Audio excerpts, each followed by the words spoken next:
Good morning, boys and girls, dear students, or good afternoon or good evening. Today, our podcast is going to guide you through pages 68, 69, 70, and 71 of your books. And we're going to talk a little bit about the digital media, reading the text, facts or facts. So, which of these pictures here best describe you when you read? Are you like this guy? Unbelievable. I've got to share this. Are you more like this girl here? That's it. I'm not following this site anymore. Or are you just like this girl here? I just love my Facebook friends. Maybe sometimes you identify yourself with all of them in different times, yeah? So now let's look here at these headings and check what is the purpose of the text. What's the aim? What's the main idea? Is it to describe the results of a survey, to help readers deal with a problem, or to report a news event that has happened? Let's read the introduction. Digital news platforms make it easier than ever to find information about almost any topic on virtually any device. But are we getting a balanced perspective? Apparently, for the most part, no. Social media experts Larry Jones and Sue O'Hara explain why this is so and what we can do about it. So controversial and so on the topic for the pandemic. Yes, we are facing just yesterday. I saw some news saying that Manaus schools are returned 15 days ago and are stopping again because teachers has got they contracted coronavirus. And then a friend of mine who has a teacher friend in Manaus said it's not true. They've been working since July and nothing happened. So what can we believe and what we can't believe? Not only on social media but also on the news. So what is the objective? It's for sure to help readers deal with a problem of what to believe. So now let's read about Larry Jones. Research has shown that, generally speaking, people prefer to watch or read things they agree with. As a result, algorithms, the secret codes that power social media platforms, tend to show us what they think we want to read or watch, based on who we interact with, what we've read in the past, and the sites we visit. This means that the version of the world we find every day in our own personal newsfeed has been pre-selected to confirm our opinions and reinforce our beliefs. In a sense, it's as if we were all trapped inside social media's walls, stuck in our own bubbles. So, it's no surprise that we're sometimes tempted to block people whose tastes and opinions are different from ours. However, we actually should do exactly opposite. Actively follow people who don't necessarily share our point of view and try to see things from their perspective.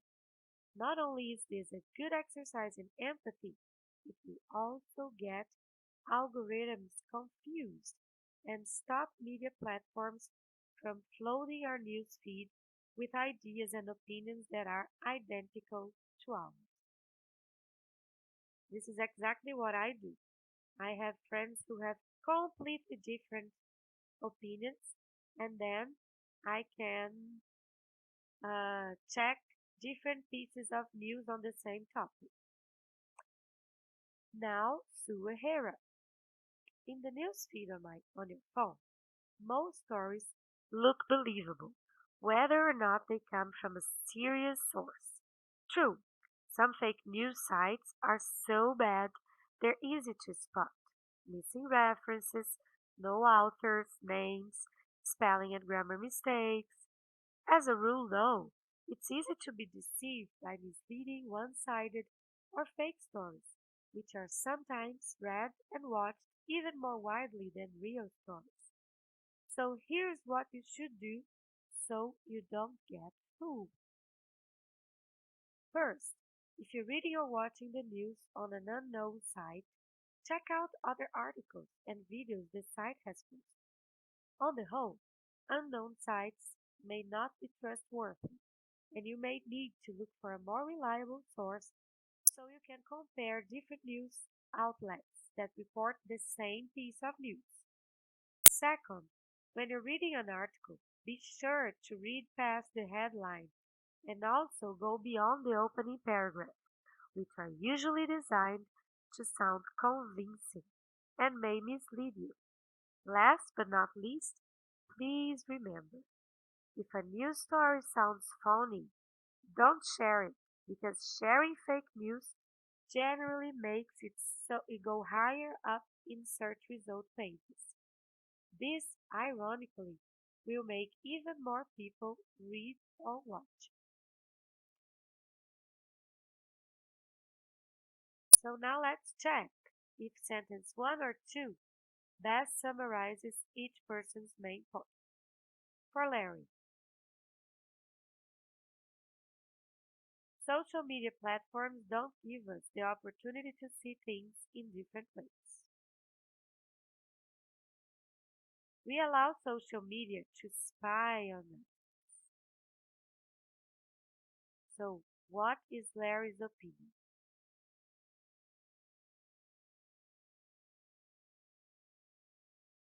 Very good. If you answer social media platforms don't give us the opportunity to see things in different ways. This, what's his advice about this? We should be willing to consider ideas we may disagree with, or we should spend less time on social media. We should be willing to consider ideas we may disagree with. Like I said, I have friends who have totally different opinions. Now, Sue, serious news sources are disappearing. Today, it's hard to distinguish real news from fake news. Again, you're right if you said number two. And the supporting ideas. We should read or watch the news critically, or we should never depend on online sources. We should read or watch the news critically. Observe the sources if they have names of authors, if they are not completely different from the headline. Yes? Okay, guys, so here are some words for us to infer meaning using related words in the same sentence as the unknown vocabulary item, synonyms or near synonyms, and the part of speech that's the same as the vocabulary item. So then you can infer even if you're not sure of the meaning.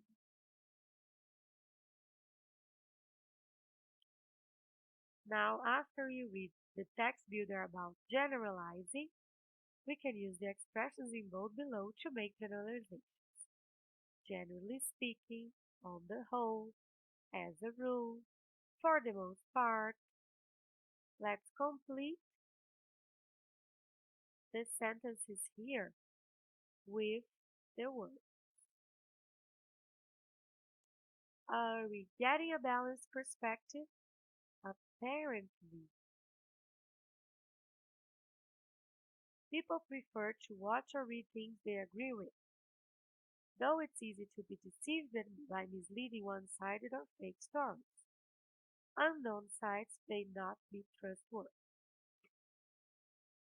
So you answered correct if you wrote, for the most part, generally speaking, as a rule, and on the whole.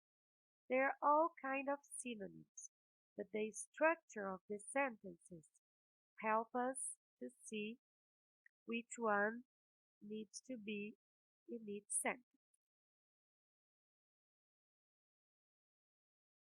Okay? Like here, it's not in the beginning, the others are in the beginning. So, moving on to page 17. Have you ever heard of binge watching? Do you know? So, let's try to complete this sentence. I don't think it's healthy to play video games for more than 2 hours.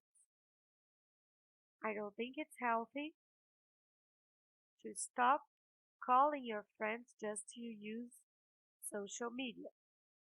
I don't think it's healthy to stop going out and stay inside all day.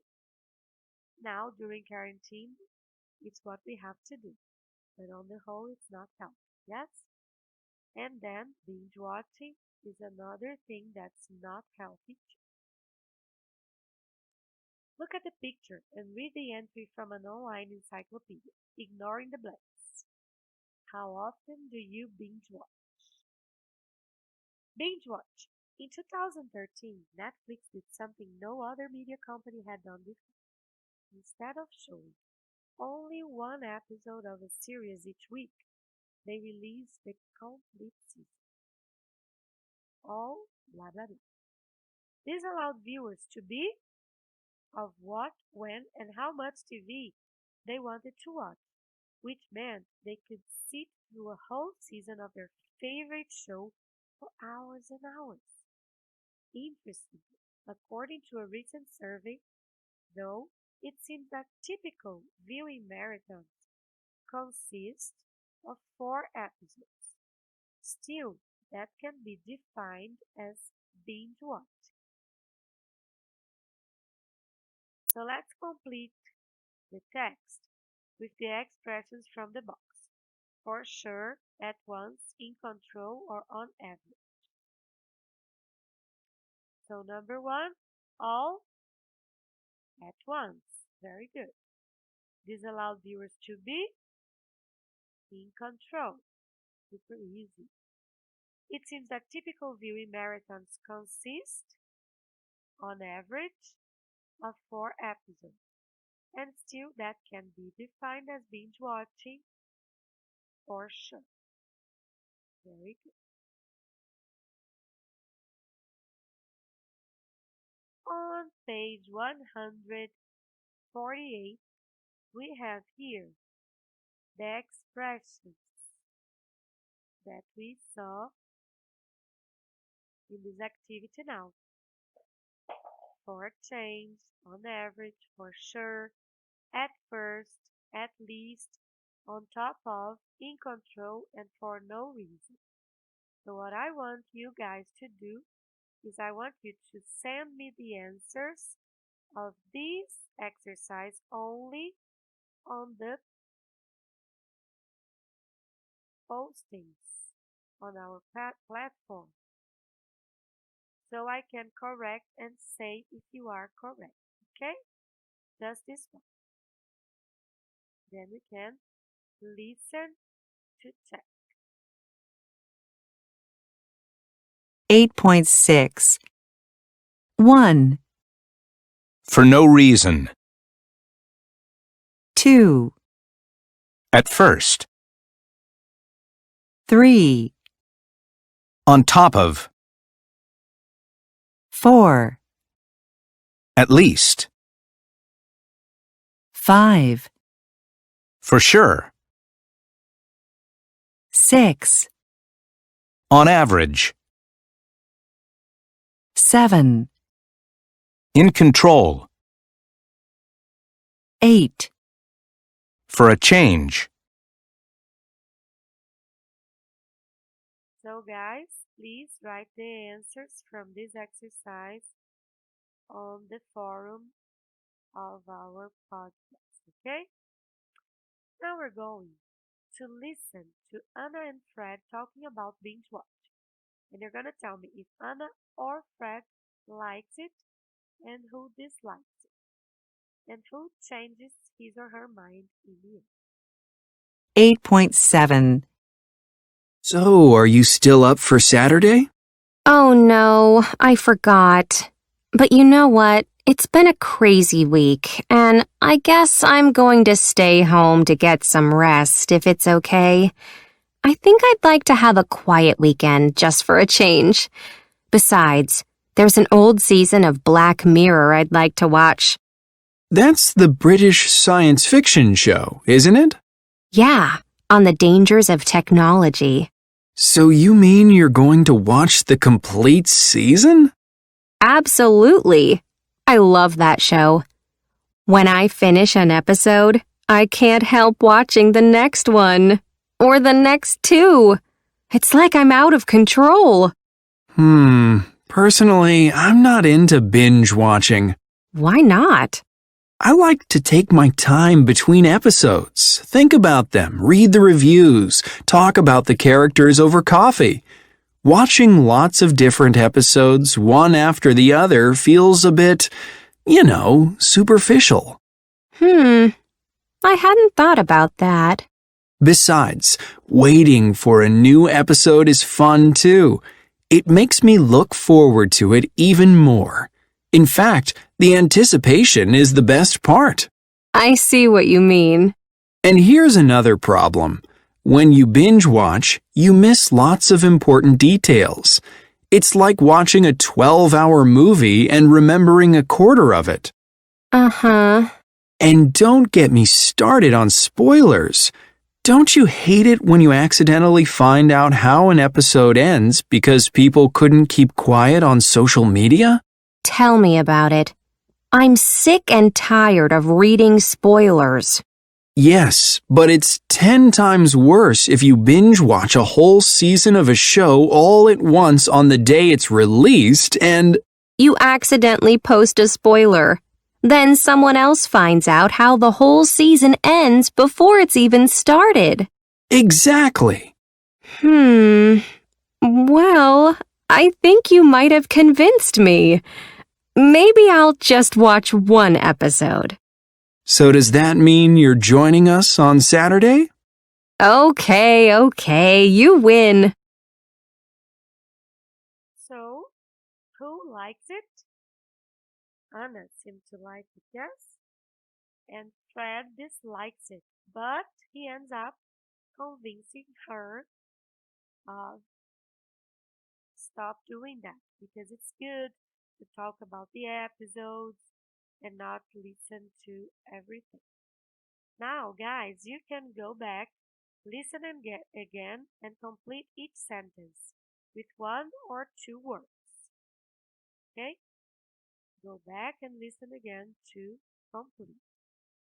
Now, you can go and check the answers. To get, watching, waiting, reading. So one in the infinitive and the other three gerund.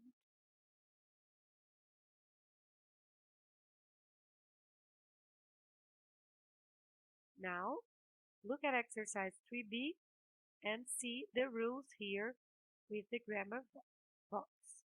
The ing form if a verb is the subject of a sentence. In case, this is number 3.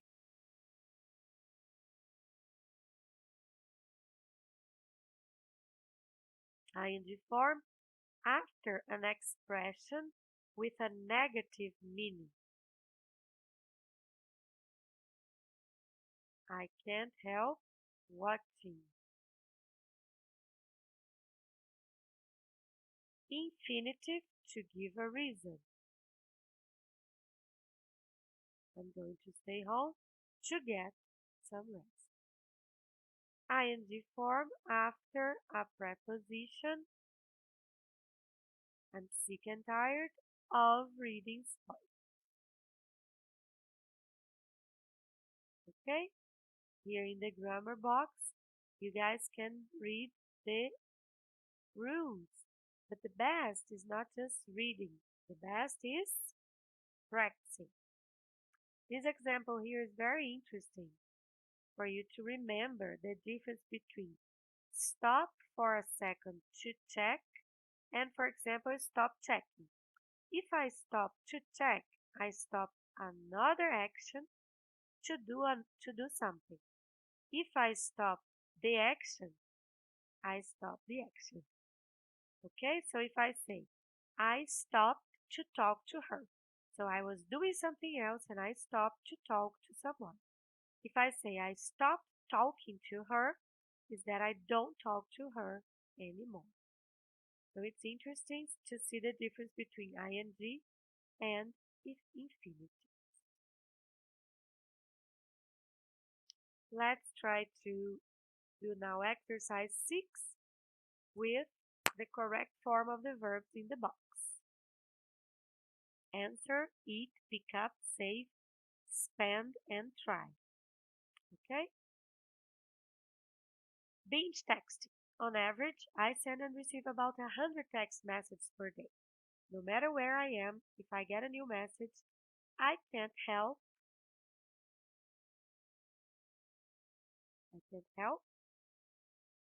picking up the phone so I can read it. When I'm with my friends and family, I try my best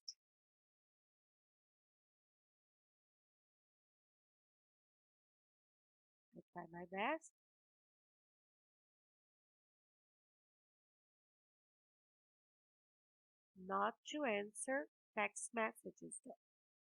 Binge eating. What verb we put here?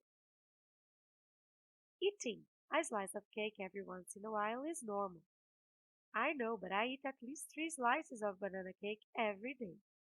My mother tries to encourage me to eat healthier food, but it's no use.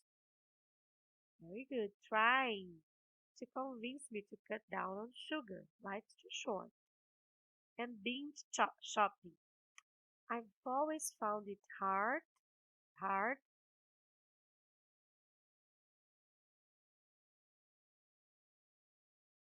not to spend money. Yes, not to spend money. But it feels as if I might be getting worse. I can't stop spending. So here, I've always found it hard, I'm sorry, to save money. And here I can't stop spending. Okay? I'm sorry. Let's check the answers. I didn't memorize all of them. Picking up, not to answer, eating, to eat, trying, to save, and spending. Just like I said.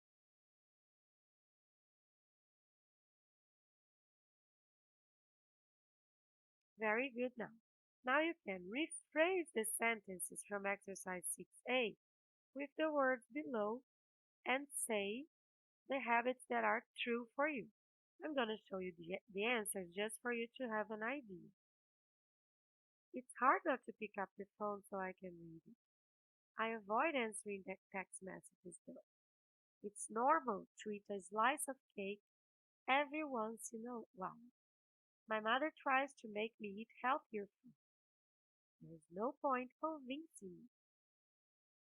I have trouble saving money. I keep spending money on things I don't need. Do you see the difference? Sometimes if you change the verb, you have to change if it is infinitive or gerund. So guys, this is it for today. Thank you very, very much. If you need, go back, stop, pause, and if you need also, you can ask me questions, okay? Your homework now is to go to page 127 and do activities 1 and 2. If you have questions or doubts, you can send me here on Postagem. Have a great weekend, although it's still Tuesday for some of you. There are people who watch on Wednesday, on Thursday. And I'll see you guys next week. Thank you very much.